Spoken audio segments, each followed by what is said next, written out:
Bonjour à tous, j'espère que vous allez bien. Le petit film qui va suivre est la présentation de mon nouveau livre, Les vies antérieures et le karma. Celui-ci est sorti pendant le Covid, donc de manière assez inaperçue. Le film a été aussi réalisé pendant le Covid. Après, il y a eu des problèmes de réapprovisionnement dans les librairies. Et bien maintenant, a priori, tout est rentré dans l'ordre partout, il y a du stock, donc eh bien, je vous invite à jeter un œil à cette petite présentation. Merci d'être dans cette belle famille d'âmes et merci d'appartenir à cette belle famille avec moi. Restons soudés, c'est la rentrée, on en aura besoin. Je vous embrasse. Bonjour à tous, j'espère que vous allez bien. Je vous présente mon nouveau bébé, mon nouveau livre, Les vies antérieures et le karma. Je vais vous expliquer pourquoi c'est important, en tout cas pourquoi moi j'ai ressenti l'importance d'écrire ce livre. Important de se connecter à ses vies antérieures, qu'est-ce que c'est le karma aussi. Alors déjà, ce qu'il faut comprendre, c'est que au quotidien, quand on a des traumas, des difficultés à avancer dans la vie, il peut y avoir 3 sources qui expliquent les difficultés qu'on a à avancer dans la vie. La première va être liée directement à qui vous êtes vous et à vos expériences de vie, avec votre culture, votre éducation, qui vont vous formater, on va dire, une certaine façon de penser. Et donc, la première cause des choses sur lesquelles vous allez buter dans votre vie, des traumas, des échecs que vous aurez, sera due, entre autres, à cette éducation, à vos propres expériences de vie, de la manière dont vous avez à les digérer, et à votre culture. La deuxième cause qui peut expliquer que vous avez des schémas, répétitions, que vous avez du mal à avancer dans la vie, ça va être ce qu'on appelle le transgénérationnel. Le transgénérationnel, c'est l'héritage qu'on a des parents, grands-parents et arrière-grands-parents. Cet héritage-là, il est dans notre ADN, il est dans l'ADN poubelle, c'est-à-dire que quand on vit quelque chose de difficile, un trauma, il faut savoir qu'un trauma a la capacité de modifier notre ADN. Les guérisseurs le savent, dans la médecine holistique d'ailleurs tout le monde le sait, puisque la maladie vient d'une somatisation, d'une mauvaise façon de gérer quelque chose chez nous. Donc si ça se modifie en nous, je pense notamment par exemple au cancer, c'est bien que le trauma induit un changement au niveau de l'ADN.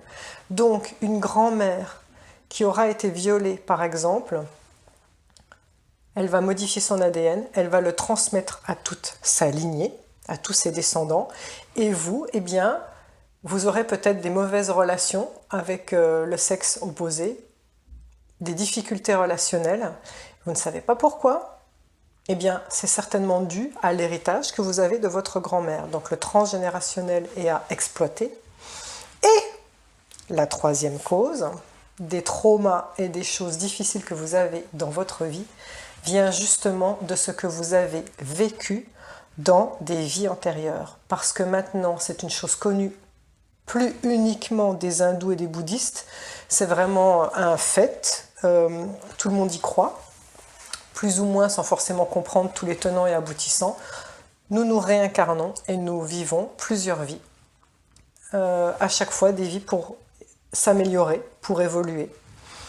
Et donc, dans ce livre, j'explique déjà premièrement qu'est-ce que c'est que le karma, ça c'est une chose, mais je vais vous expliquer à chaque fois qu'est-ce qu'il peut y avoir comme blocage issu des vies antérieures et surtout, ce qui est important, c'est comment y remédier et comment vous en sortir vous-même ou grâce à un thérapeute. Alors, quel type de blocage il peut y avoir? Il peut y avoir ce qu'on appelle par exemple la blessure karmique. La blessure karmique, c'est quand on meurt de manière violente dans une vie antérieure et que dans cette vie-ci, eh bien, on a des phobies et on ne sait pas pourquoi, c'est pas explicable. Par exemple, vous pouvez avoir des phobies de l'eau, alors qu'à aucun moment dans votre vie vous avez été proche de vous noyer ou quoi que ce soit. Et ben, c'est probablement parce que vous êtes mort de manière violente, noyé dans une vie antérieure et que votre corps a gardé ce souvenir-là. Alors, Il y a, je vous explique dans le livre, une manière de... Alors il y a plusieurs manières, mais une manière de se libérer de ces blessures karmiques par l'EFT. Je ferai un YouTube aussi sur l'EFT, mais donc c'est expliqué dans le livre. Il y a, outre les blessures karmiques, je parle de la rencontre karmique. La rencontre karmique, c'est le fameux « il n'y a pas de hasard » quand on a un coup de foudre soudain, pour que ce soit un ami ou un coup de foudre amoureux. Ce sont des personnes qu'on a déjà connues dans des vies antérieures et qui sont là quelque part comme un soutien dans cette vie-ci. Et donc ça implique beaucoup de choses, cette rencontre karmique. C'est pas obligé que ça se termine bien entre vous. Il y a aussi les nœuds karmiques. Les nœuds karmiques, c'est quand dans une vie antérieure, vous avez vécu avec d'autres personnes et que les choses se sont mal déroulées entre vous, qu'il n'y a pas eu de pardon, on n'a pas essayé de régler les choses, eh bien, la plupart du temps, on se retrouve dans cette vie-ci avec de nouveaux rôles, de nouvelles distributions de cartes, mais encore des choses qui grincent, parce que tant qu'on n'a pas trouvé le moyen de régler ces choses entre les protagonistes concernés, eh bien, on se retrouve de vie en vie pour régler les choses. Donc il faut comprendre le principe du nœud karmique. Je parle aussi du vœu et comment s'en libérer. Le vœu, c'est très important parce que à un moment ou un autre de nos vies antérieures, nous avons tous été soit moines ou bonnes sœurs. Alors j'explique pourquoi, c'est important. C'est un choix de l'âme, on va dire, de pouvoir tout expérimenter pour pouvoir choisir en son âme et conscience qu'est-ce qu'elle va vouloir vivre dans la vie d'après. Et donc, comme on veut tout expérimenter, on va vouloir expérimenter le polyamour, et aussi expérimenter zéro amour, le don de soi à Dieu, et zéro amour charnel. Donc nous avons tous à un moment ou à un autre été soit moine, soit bonne sœur. Et le problème, c'est qu'en ayant été ou moine ou bonne sœur, eh bien, on doit faire des vœux. Ces vœux, on les fait du plus profond de soi.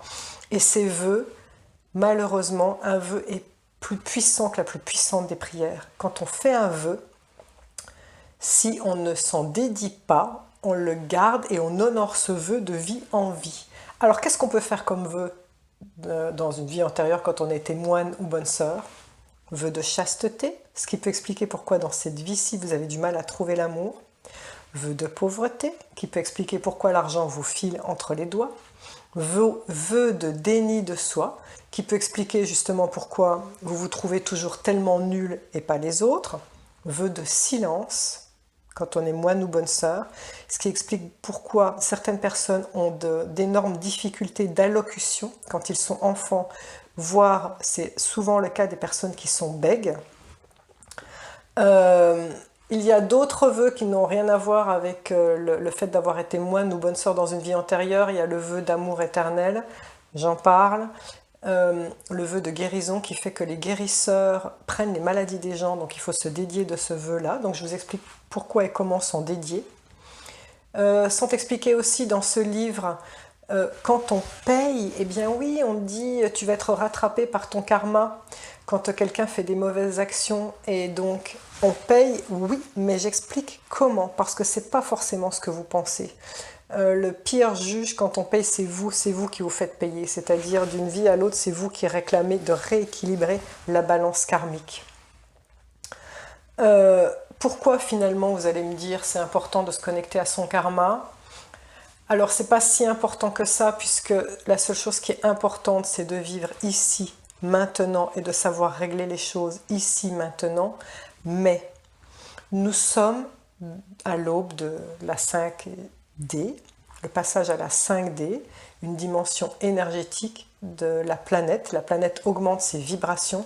Tout le monde va être amené à changer ses énergies, à changer sa façon de voir, à faire le grand saut dans l'avenir avec de nouvelles énergies et aborder les choses différemment, avec beaucoup plus de spiritualité bien évidemment, ce qui fait que chacun d'entre nous doit nettoyer son karma. C'est pour ça que les nouvelles générations, plus que jamais, sont conscientes des vies antérieures. Elles ont des intuitions de ce qu'elles ont vécu dans des vies antérieures, et même des flashs parfois, où ça peut venir en méditation. Et donc, pourquoi on vous donne accès à ces donné là, alors que normalement il se produit ce qu'on appelle le voile de l'oubli, et le voile de l'oubli veut qu'on ne garde aucune trace de ses vies antérieures. Or, c'est très à la mode, beaucoup de personnes se posent des questions sur les vies antérieures. Pourquoi ?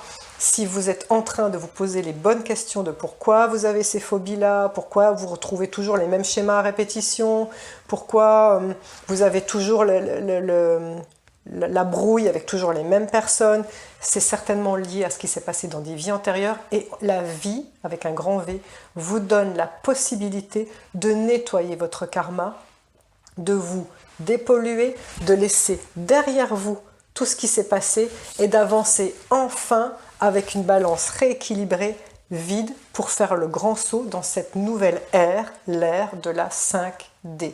Si vous ne savez pas de quoi je vous parle par rapport à la 5D, je vous conseille de regarder des YouTube que j'ai fait sur le sujet.